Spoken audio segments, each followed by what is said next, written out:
there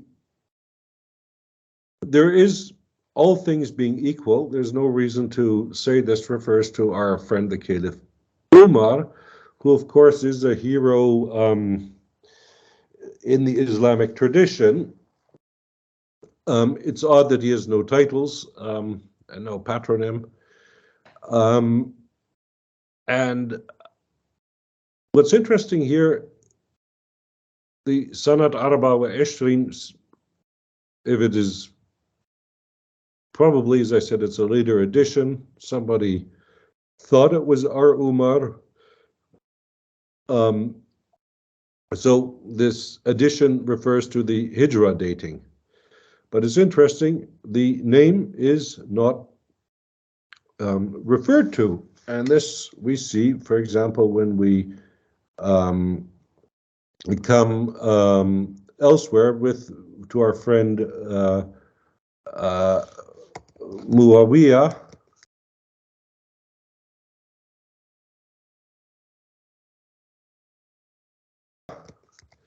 At the Taif dam, and this is at the dam at Taif. But this is certainly, I think, an authentic inscription. Also, there can be, here we see that the use of dots is not consequent, it has some. Good, Kufic.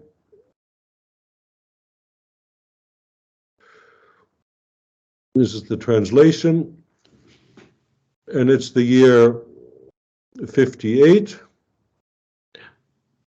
So, pretty clear. It's got his titles. It's quite a contrast from the last inscription.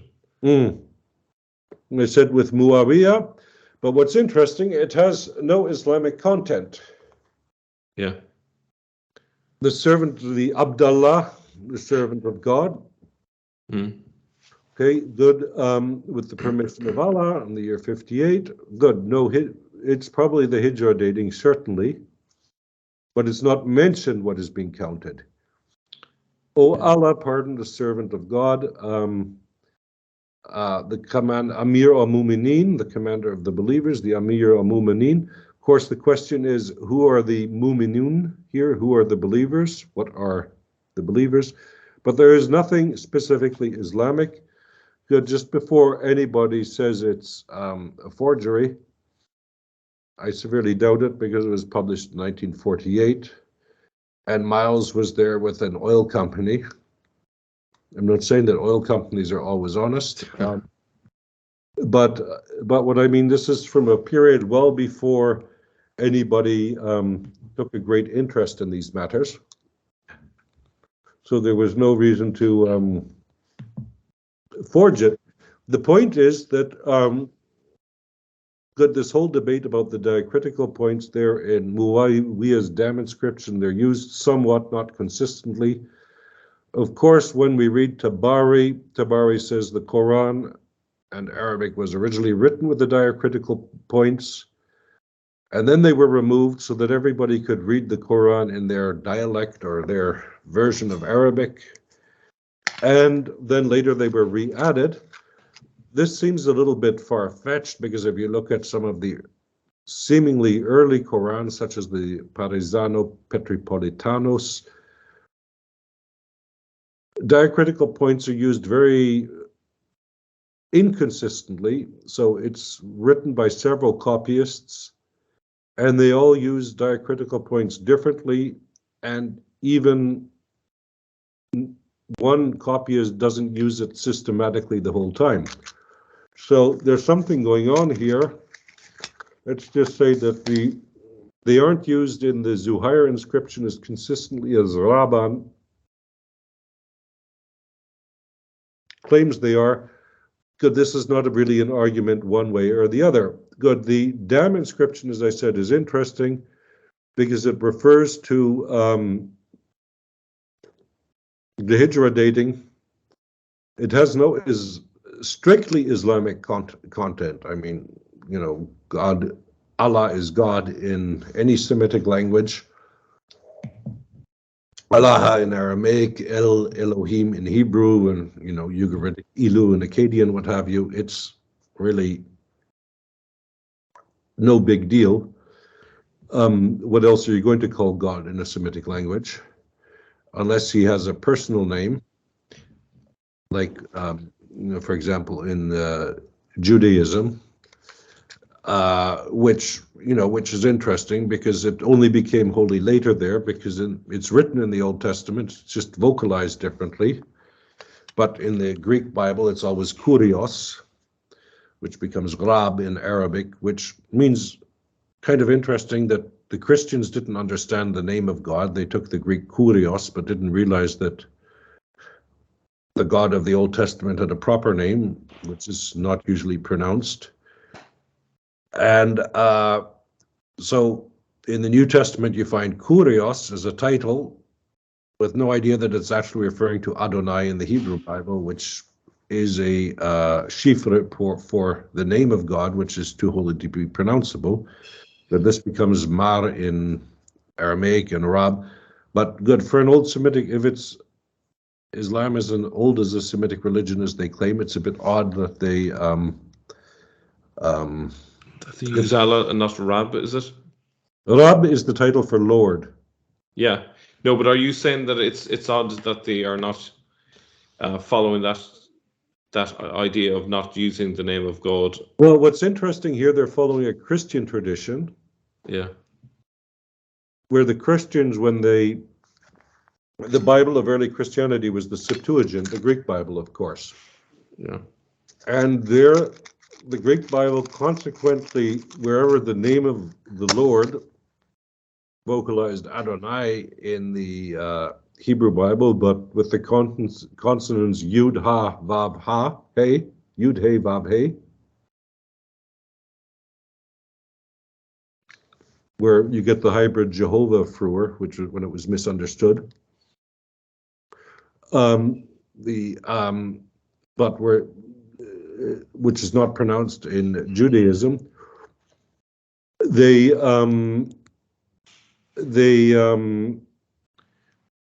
the Christians, they took the Greek tradition where there is no mention of the name of the Lord, but they take not the ketiv, the written form, but the Kerr, the vocalized form, what you read, which is Adonai, and they translate my Lord, and they translated that to Greek as kurios, and that's what you find in the Greek New Testament.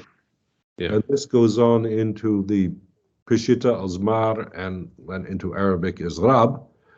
But what I mean, if Islam had Jewish origins or any very old Semitic memories of, going back to Abraham or something, then they would have remembered the name of the God of Israel. That's my only point. Yeah, I get you. Yeah. They wouldn't have used Rab because they would have known that Rab is a shifra for the actual name, what the Lord or the God of Israel supposedly revealed to Moses in the burning bush in Exodus. Yeah. So just out of respect for our Jewish listeners, I don't want to pronounce the name of the God of Israel. So, but everybody, I think, knows what I'm talking about. Good. So, as I said, there is no evidence. So, if I haven't, if all your viewers haven't fallen asleep by now or gone off and watched cat videos or something useful, we've seen that the supposedly early evidence for the Rashidun caliphs is not there at all. Also not in the epigraphy. We have no coins. And good, I'll get to another thing with the coins in a second. But good, you can't prove a negative, but we don't have any evidence to prove. And the tradition, as we all know, comes from much later. Of course, there's Rashidun caliphs, meaning the rightly guided caliphs. Of course, no, what Rashidun here means in Arabs means these are the first caliphs, which in Semitic is a good usage. You also find this elsewhere using, i.e., Rosh, Ras, head, the head of something, but it's also the first. He who goes ahead is the one who goes first. Yeah. Alatet, and so these are the first caliphs. Good. We have no evidence from them. So if we look at the coins, just before you get into the coins, is there not evidence from Sophronius mention of I don't know if he mentions Umar by name entering Jerusalem? By name, I don't. He doesn't know. Oh, okay. I didn't find him by name because it's been a while since I read him, but yeah, he isn't mentioned by name. So what we then see is this problem here, and it becomes a bit. So if we look at some of these early coins, yeah, which have been the false, I think, and they all have, they often have Muhammad written on them. Now we have it here, one of these early coins with Muhammad, and there are better ones, but I couldn't find it, where we find it with the cross and often the standing caliph with Muhammad here. Yeah. Is it pronounced that way or Mahmad? Because the last day you mentioned that the early reference would be in the Mahmad. earlier period, it's certainly Mahmad. Yeah. And all the evidence points to this. Yeah. And is it just down to vocalization then, how you would interpret the words? I would say that it comes from, if you look at the usage of Hamad in the Hebrew Bible, well, it's attested in the Hebrew Bible. And in the later exegetical tradition, these Hamad attestations often have a Messianic interpretation. Yeah.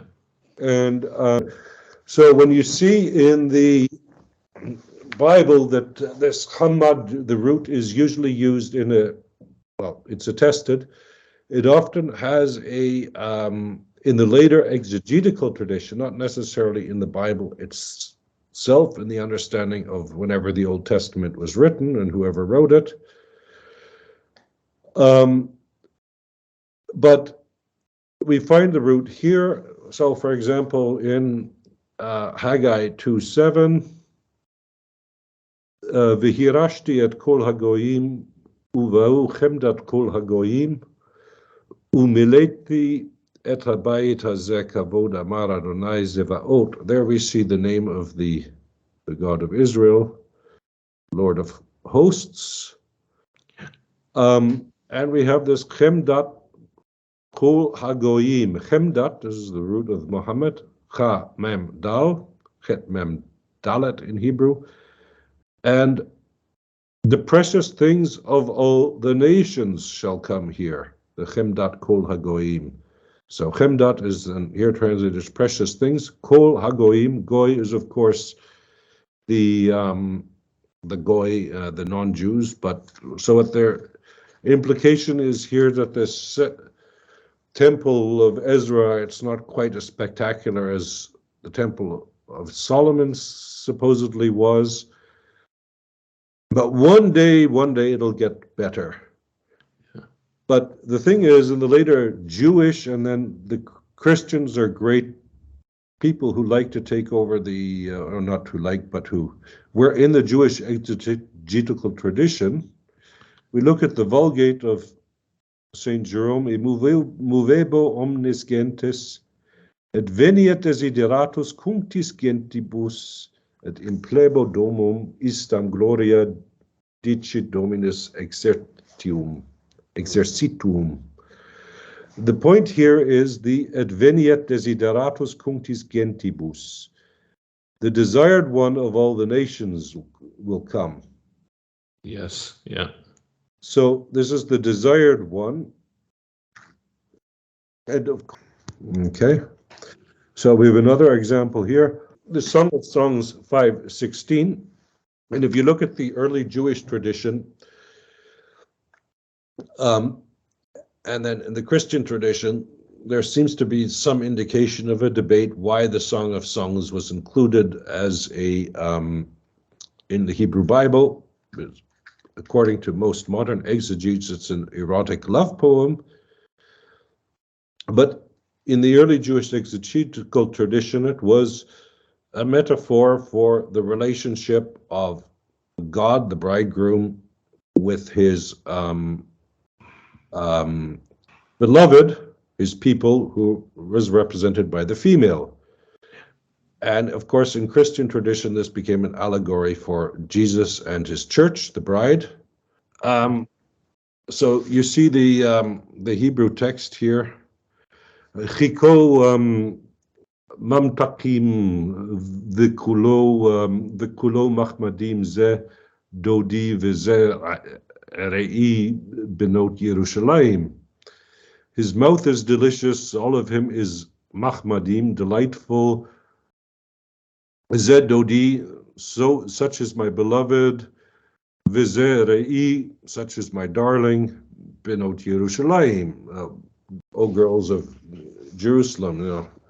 So hey gals, he's mine. Hands off. Yeah, I heard that Mahmadin. Yeah, here we have mahmadim.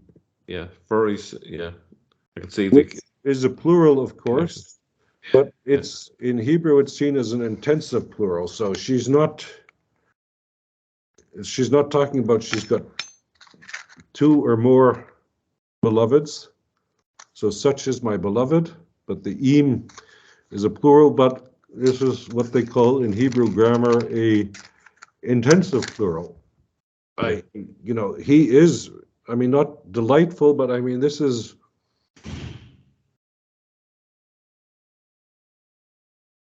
What do you call that in English? He's hyperbolic. Hyperbolic. He's one hunk of a dude. Yeah. I mean, this is Schwarzenegger on steroids, and yeah. I mean, this is the guy you want, and this is where he's saying, "Zod v'zerei benot Yerushalayim." So, hey, chicks, look what I got. Yeah. Please excuse my disrespectful translation, but I'm just trying to make the point. This Mahmadim, even some Muslim apologists who know Hebrew have referred to this, saying, see, Muhammad's already mentioned in the Quran. But it's this Mahmad form here, which, as we said, has to do with Haggai. And what is interesting that we find this verse from Haggai mentioned in the Talmud, that one of the rabbis who thought that Bar Kokhba was the Messiah used this verse to prove that he was the Messiah. And this was used by Christians also to show that Christ was, or their Jesus was the Messiah. And this Mahmadim, and we find this, there is a Jewish mystical text from the early centuries, the Siyut Kumar, that the dimensions of the body, and they refer, it's basically a Messianic exegesis, Messianic exegesis of Song of Songs 5, and this becomes this super character, and this Mahmadim here plays a big role there. And good, I won't go into the details here, but there is a long tradition how this Mahmadim here, and what I think happens is it's Mahmad in the early tradition, and this we see with the early Greek and Coptic transcriptions, with the Spiritus Lenis, the Mahmad, and then we have in Coptic it's written with the Hoti, which is one of the characters that Coptic borrowed from Demotic Egyptian, but it was quiescent at this period and often gives the Greek rough breathing. So it's not Mahmad, they're going Mahmad. And of course this makes sense because this is where you get Latin Machometus, which is where you get French Mahomet, and Turkish Mehmet. So you can't get Turkish Mehmet or Mahomet from Muhammad. But what's interesting is the later Coptic transcriptions give Muhammad. Of course, You could have in Greek or Coptic written Muhammad, but you only find this in the later papyri. And this is about the time that the Sirah is starting to take shape. I think this thing is dated to the late 8th or sometime the late 8th century, I believe. So I think it was Arabicized and then Islamified or something like that. Because even if you look at the root hamada, which apparently means to praise in Arabic, even in the Quran, it's always used in fixed expressions, alhamdulillah or something. Yeah. And it seems to be a doxology, part of the doxology, alhamdulillah, alavi, which is a bit like what you find in Syriac and Greek, which ultimately goes back to Hebrew, Baruch Adonai, praise be to the Lord, ki, because, but this alavi here is in Arabic, it's always used sort of more as a not as a causal but as a relative pronoun, I think you would call it, because you can find then in the next clause Allah as the subject again, which is a bit weird because praise be to God, to Allah, because so it's not really, and if historically, Hamada is largely attested in the West Semitic languages, so the Canaanite, the Hebrew, and Phoenician, and in Ugaritic, which is probably too old to be included in the Canaanite branch, but has something to do with it. It's just too old. And there it refers to something top-notch, like in Ugarit, the Hamad is used for always in the, when it's as an adjective with precious metals, it's referring to pure metals, like pure gold, pure silver, what have you, something top of the notch. And you get the impression that this is a borrowing, probably ultimately from Hebrew, because Hamad isn't really used in Aramaic. Yeah. Or I think maybe in some Jewish Aramaic it's used, I can't remember, but yes, go ahead, sorry. Yeah, if you were living in the 7th century, let's say, and you have apocalyptic expectations, these references in the Old Testament to Mahmad or Hamad or different versions of that, or Mahmadin, these would be like proof texts for them. The point is this: if you look in the exegetical tradition, so Jewish and then Christian, of course, which follows in the footsteps of the Jewish tradition or appropriates it, you might want, depending on your point of view.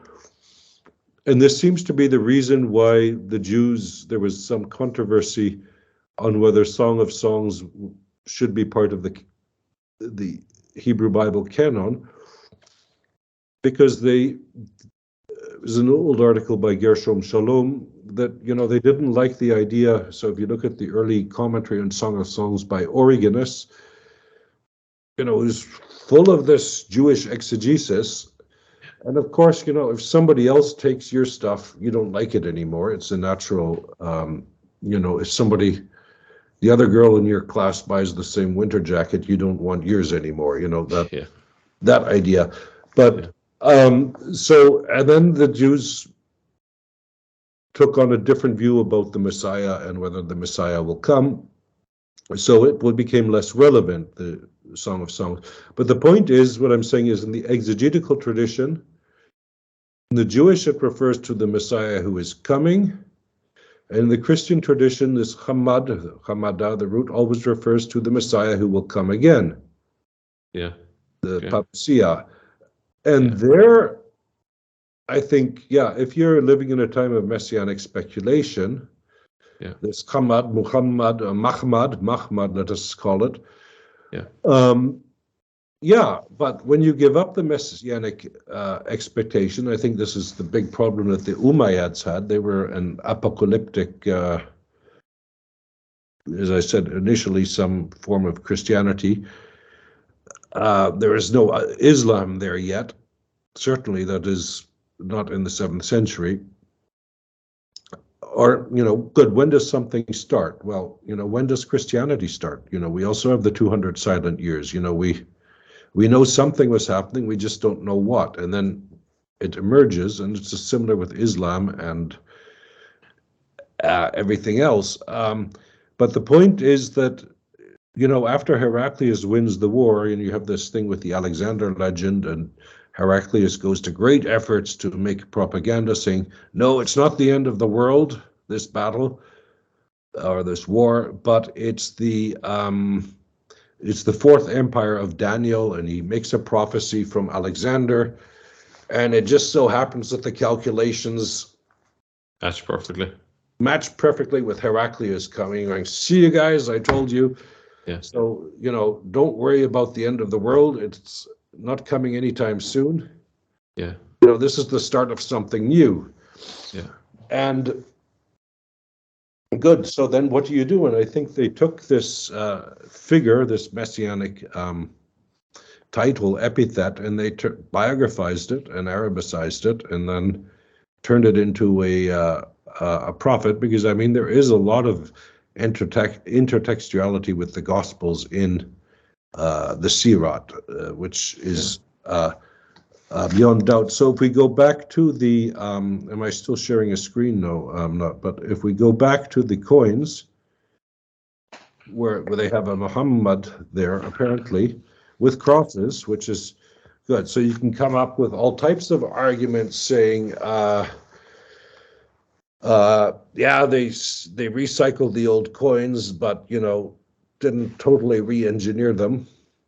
Good. Well, if you re-engineer them enough to put the name of your hero down there, you could have gotten rid of the crosses, which is what happens later.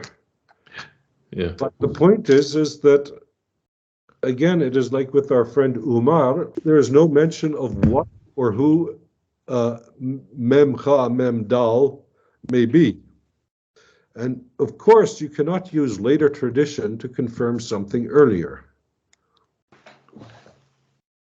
So you cannot use traditions from the late 8th or early 9th century that have no provenance, which is, which we have to say with what we have with Ibn Hisham, Ibn Sa'ad, or Waqidi. Yeah. They, where they're getting their information from, we don't know, but you cannot use it to explain. So this Mahmad, based on what we know or Memcha, Memdal, let us say, based on what we know from the 7th century, there's no reason to assume it's a prophet or whoever. To be, not to skate on thin ice, it seems we don't know what it is, but there's no reason to think it's a person, any specific person. Yeah. It might be a Messiah that's coming. As I said, there seems to be philological evidence for that, but there is no mention of the patronym again, or of being a Rasul, whatever that is. So if you just have this one word, which seems to be a token, a program, or expression of hope, desire, something like that, on a coin, we don't know what it actually implies. And we can't use the later Islamic tradition to retroactively make an exegesis of what the word may or may not have meant in the 7th century. But is that clear, or? Yeah, no, it is. Yeah. So it kind of leaves us empty-handed in terms of the Islamic tradition. So there doesn't seem to be any evidence for the Rashidun Caliphs. We don't seem to have any evidence of Islam in terms of the coinage. No, not in the early period. Yeah. The Rashid, as I said, and the Rashid, we have known nothing about them. and if you look at what we know about them from the Islamic tradition, well, if we're talking about science or history as a science and not tradition, we need to have things confirmed by independent contemporary witnesses. Yeah. So why do we know about people of the past or things like certain events in the past? Because they're confirmed by independent witnesses. Yeah. Or by things that they wrote themselves, and not, we've got testimony, and all that we have is the later Islamic tradition, and well, good. And if you look there, they're pretty vague, and they tend to be these, like Umar. He's the guy that gets everything right. He's the super administrator. But if you look at the Shurut Umar, the Treaty of Umar, the first mention we find of that is a text in the 9th or early 10th century, I think, by a student of the son of Ibn Hanbal. Yeah. And he seems to have distilled it from Ibn Hanbal, because we find the individual elements with Ibn Hanbal, but not listed as these are the conditions which Umar consented to. But for when we start, and then we just have to remember some history, that the 7th century was a bit of a wild time. It had been peaceful in the 6th, more or less, building the Hagia Sophia, and everybody kept to their side of the Euphrates. In the early 7th century, things became a bit unstable. It was also a time of a bit of economic difficulty. You had this, the climate had gotten colder, you had harvests, and you had the plagues of Justinian. There's a debate of actually how deadly they were. It wasn't really the time to be concerned about history, let's say, or recording things. No, a lot of stuff was lost in the 7th century, or in the late 6th, starting in the late 6th and going into the earliest 7th century. So it was a time of economic hardship, so people didn't have time and resources. And it's interesting because if you look at authors of the 7th century, Greek authors, that, in the 6th century, even though Perfidious Albion was no longer part of the Roman Empire, everybody knew about it. But, by the 7th century, it had become, Brexit avant la lettre. Nobody knew about it anymore, and it was somewhere way distant out there. So there was a loss of knowledge, and there was economic difficulty, the plagues, the misharvests, etc. Good, and then you had that Heraclius deposes Morris, the king, which Khosrau, the Sassanid Empire, doesn't really like to, because of course Khosrau grew up, when they signed treaties in the old days, they would exchange children and have a hostage at the court of the other guys. Yeah. So Khosrau and Morris, they'd basically grown up together, and that he got dumped, didn't go down well with Khosrau, so he wanted to avenge his friend. Good, so he wreaked havoc in the Near East. He goes off and takes the cross off to Ctesiphon, the true cross, and some relics, Christian relics, back to Ctesiphon.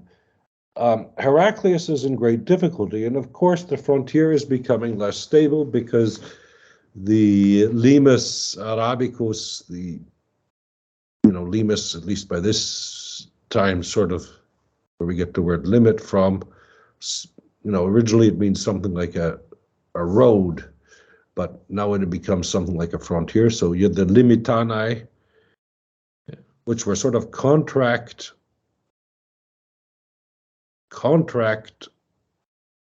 people, sort of not quite mercenaries, but next to mercenaries, pretty similar, often former legionaries, who got paid money, and sort of like, good, if the bad guys come, you've got to fight them, but for the rest we'll pay you.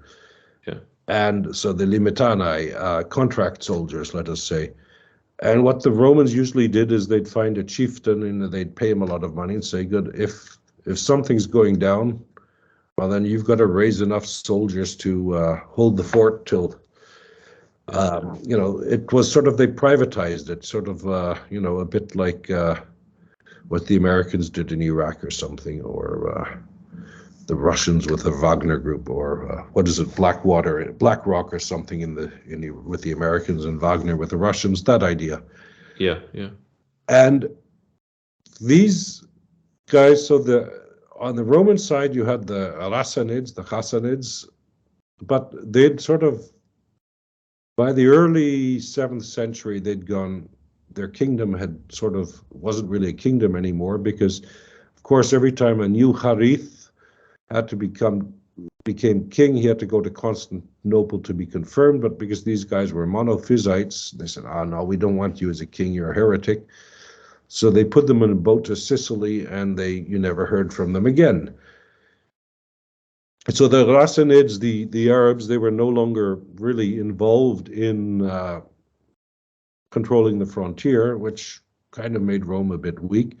And on the Persian side, you had the Lachamids, who, not the Banu Lacham, who are not the sons of a Lacham in that sense, but Lacham in the sense of to fight. So those were the militia guys, the militia, the territorials and whatever. But they had their own king too at Al-Hira, their own ruler, let us say, at Al-Hira. But by the early 7th century, Khosrau had decided, okay, I don't really like this deal. So we're going to get rid of your ruler, and I'm going to give you a Persian governor. And they didn't really take a liking to this. Good, we're oversimplifying and doing history with very broad strokes here, but you get the general gist. And anyway, so when the Persian invasions come, the Romans are weak because their traditional frontier guards have kind of gone out of business, or gone and done something else. We're doing other things, otherwise occupied. And so the Arabs, so what happens is, in the Byzantines, the Roman Empire is in great difficulty, and Heraclius has to do the fuite en avant, to flee forwards. What do you call that? The Flucht nach vorne, you would say in German, fuite en avant, cursing forward. Never heard that phrase in English. Never heard it either. But you have to, the best defense is a good offense, let us say. Yeah, on the offensive, essentially. He goes on the offensive. So on Easter Sunday of 622, he leaves Constantinople with his army, and the army is led by a self-created icon of the Virgin. And so it's a holy war. I mean, this is one of the first real holy wars we have in history. Yeah. I mean, and this is an existential war because Heraclius has to win it. Nobody's really expecting him to win it. It sort of seems like the end of the Roman Empire. Yeah. And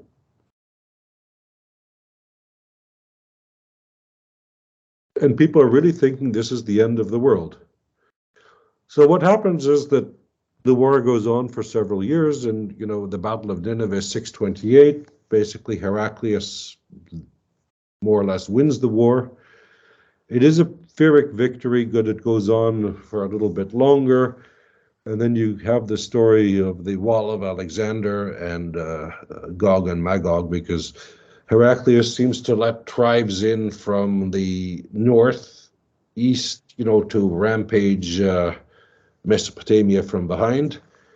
Yeah. But he has all his difficulty chasing him out, and of course he then has difficulties on the east of Anatolia with incursions. So after his victory, it's a Pyrrhic victory. But he pulls the soldiers out of Syro-Palestine, to use I'm not using the term politically anyway, just as a geographical designation. Yeah. And you see from the Gaza, where we find Roman coins from the 630s, that it was still monetarized. Good. If something was monetarized in those days with, Roman coinage, then the army was present, and you seem to have a scenario a bit similar to Europe after the end of the Cold War, when the Americans and the British pull out and, it's no longer necessary. We're all going to live in peace and harmony. Good. And then, well, we know what's happening now in the Ukraine, but doesn't always work out that way. But the point is that the Heraclius then reorganizes the provinces, reorganizes their administration. They're now run by a strategos, a general, basically. And anyway, there's a lot of reorganizing going on, but it's also the first war between the Persians and the Romans in which the Arabs do not play a decisive role. There's some mention of some skirmishes with them in Anatolia, but really not how it used to be in former wars and battles. They sit this one out. And so instead of the usual proxy war, you have a proper war, essentially, between the main enemies. Yeah, so until what one has to remember is that from the death of Julian Apostate,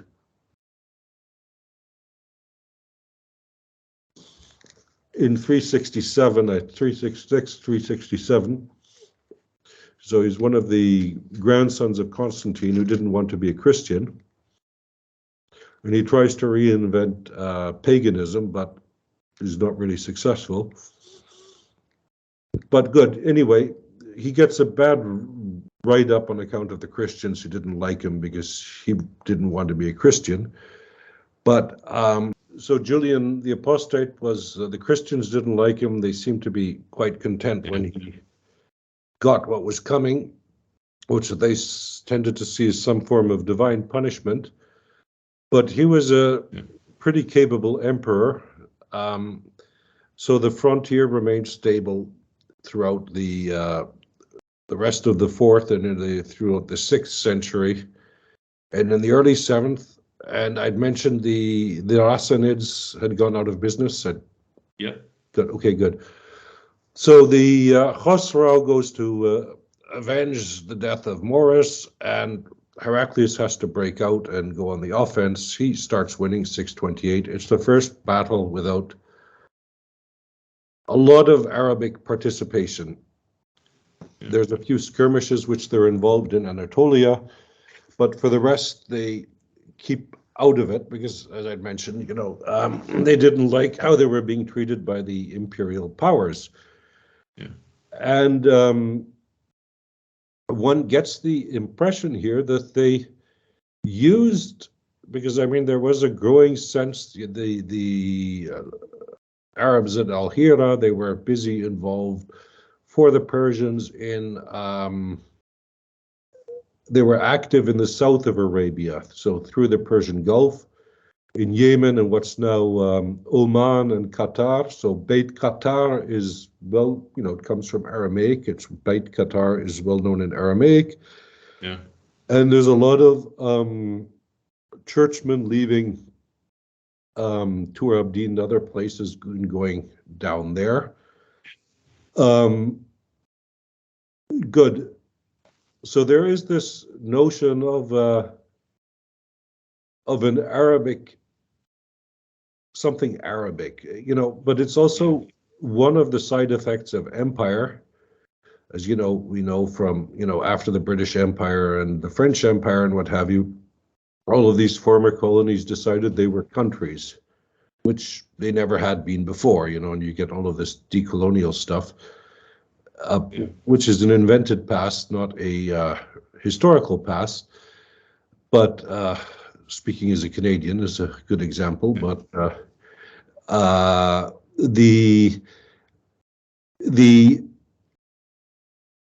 so there's this increasing sense of an Arabic identity. And it seems that they use this war of all wars, holy war between Heraclius and Khosrau, between the Romans and the Persians, to break away. So it's a bit, what happened in, some French colonies like Vietnam and what have you in World War II. Oh, the motherland is occupied. Well, we'll just become independent. Sorry about that. Nothing personal. But just on the dating, so Khosrow dies in that year, 628. According to what's her name, poor Shariarti's book, and I did a bit of analysis of the dating. So she looked at that interregnum period where there was a lot of Persian rulers. Now she dismissed what's his name, Saif ibn Umar's testimony from the 8th century. It said it doesn't add up with the AH. But actually, when I looked at it from the point of view of the year of the Arab being 618 rather than 621 or 622, it actually does line up, and it suggests. I would say battles. Just to finish, is that the battles seem to go from Basra and then northwards, and that fits in with what you just said about that area, Qatar and so forth. But that's where they seem to be rising up from. They're right, yeah, and they're kind of rising. They're using this power vacuum that's left after Khosrau's death, but also before. I mean, during the war, but especially after this power vacuum that's left, sort of by what was once the Sassanid Empire, and also Heraclius's weakness. Yeah, good. There's multiple rulers, and some of them are fleeing to into the east. Yeah, and what have you. But I think it's 622, and we have prima facie evidence for this. Good, it might not have initially been unanimous, like the date of Umar's death. That these type. It's like, when was Christ born? Who knows? We now call it, the year 1 or something. Good, we know it's not historical because Herod was dead, and Judea hadn't yet become a province of the Romans, which is the only time there would be a census taken of who's living. It might be depending on which group as well, from their perspective. Like, for example, World War II, some would say it's when Germany invaded Poland. Maybe the Americans might say, well, it's really 1941 because that's when they got involved. Yeah, for the Americans, the World War II is from 41 till 45, and so, and if you go to the Netherlands, they talk about 1940 to 45. Yeah. So you might be dealing with that whole year of the Arab or the Hijri year, even though that's it seems like it could be a reflection of that, and eventually at some stage in the future it was consolidated, or there was a consensus formed. But but what we do see, we have first-hand evidence, and I think so. We have these reports in the Arabic tradition about the first fitna, and I think this is what you often find when you gain your independence. Okay, good. Now we're independent. We've got rid of the evil colonial rulers, so to say. But who's going to run the show? So independence is usually welcomed by a bloody civil war. And there seems to be no exception. But just to share the screen with our friends from Islamic Awareness again,